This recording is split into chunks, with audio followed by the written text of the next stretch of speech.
नोएडा के बिल्डरों द्वारा प्राधिकरण का अरबों रुपया दबा कर रखा गया है। कई बार नोटिस दिए जाने के बाद भी वो पैसा अभी तक वापस नहीं दिया जा रहा। अमिताभ कांत समिति की सिफारिश को लागू किया गया था ताकि बिल्डर पार्ट पेमेंट कर सकें और निवेशकों की रजिस्ट्री हो सके, उनको मालिकाना हक मिले। बावजूद उसके काफ़ी ऐसे बिल्डर हैं जो अभी भी पैसा जमा नहीं कर रहे हैं। ऐसे बिल्डरों पर कार्रवाई करते हुए प्राधिकरण के अधिकारियों ने इन लोगों की अनसोल्ड प्रॉपर्टी को सीज करना शुरू कर दिया और जो ज़मीन खाली पड़ी हुई है उसका अलॉटमेंट कैंसिल करना शुरू कर दिया है।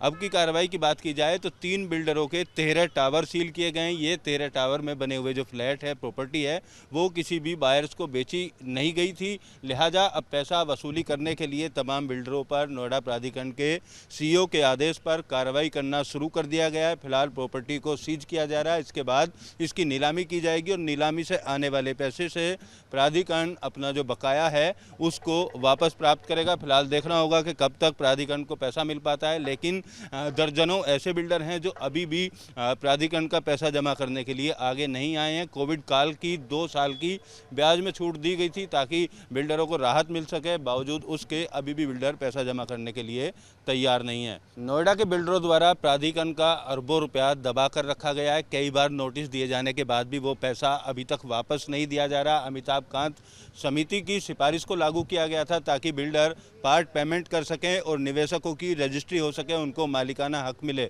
बावजूद उसके काफ़ी ऐसे बिल्डर हैं जो अभी भी पैसा जमा नहीं कर रहे हैं। ऐसे बिल्डरों पर कार्रवाई करते हुए प्राधिकरण के अधिकारियों ने इन लोगों की अनसोल्ड प्रॉपर्टी को सीज करना शुरू कर दिया और जो ज़मीन खाली पड़ी हुई है उसका अलॉटमेंट कैंसिल करना शुरू कर दिया है।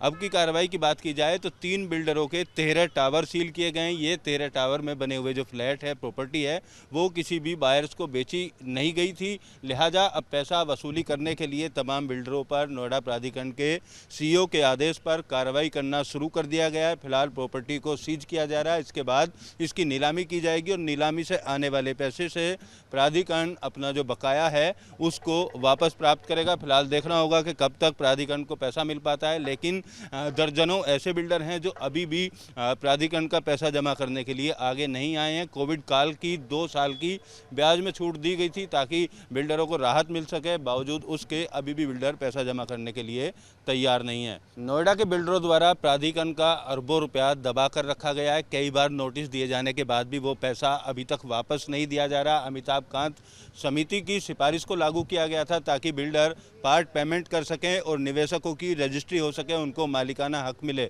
बावजूद उसके काफ़ी ऐसे बिल्डर हैं जो अभी भी पैसा जमा नहीं कर रहे हैं। ऐसे बिल्डरों पर कार्रवाई करते हुए प्राधिकरण के अधिकारियों ने इन लोगों की अनसोल्ड प्रॉपर्टी को सीज करना शुरू कर दिया और जो ज़मीन खाली पड़ी हुई है उसका अलॉटमेंट कैंसिल करना शुरू कर दिया है। अब की कार्रवाई की बात की जाए तो 3 बिल्डरों के 13 टावर सील किए गए हैं। ये 13 टावर में बने हुए जो फ्लैट है, प्रॉपर्टी है, वो किसी भी बायर्स को बेची नहीं गई थी। लिहाजा अब पैसा वसूली करने के लिए तमाम बिल्डरों पर नोएडा प्राधिकरण के सीईओ के आदेश पर कार्रवाई करना शुरू कर दिया गया है। फिलहाल प्रॉपर्टी को सीज किया जा रहा है। इसके बाद इसकी नीलामी की जाएगी और नीलामी से आने वाले पैसे से प्राधिकरण अपना जो बकाया है उसको वापस प्राप्त करेगा। फिलहाल देखना होगा कि कब तक प्राधिकरण को पैसा मिल पाता है, लेकिन दर्जनों ऐसे बिल्डर हैं जो अभी भी प्राधिकरण का पैसा जमा करने के लिए आगे नहीं आए हैं। कोविड काल की 2 साल की ब्याज में छूट दी गई थी ताकि बिल्डरों को राहत मिल सके, बावजूद उसके अभी भी बिल्डर पैसा जमा करने के लिए तैयार नहीं है। वीडियो जर्नलिस्ट प्रेम शंकर के साथ Amit Chaudhary, News Nation, Noida. News Nation अब व्हाट्सएप पर खबरों के ताजा अपडेट के लिए न्यूज नेशन के इस क्यूआर कोड को स्कैन करें।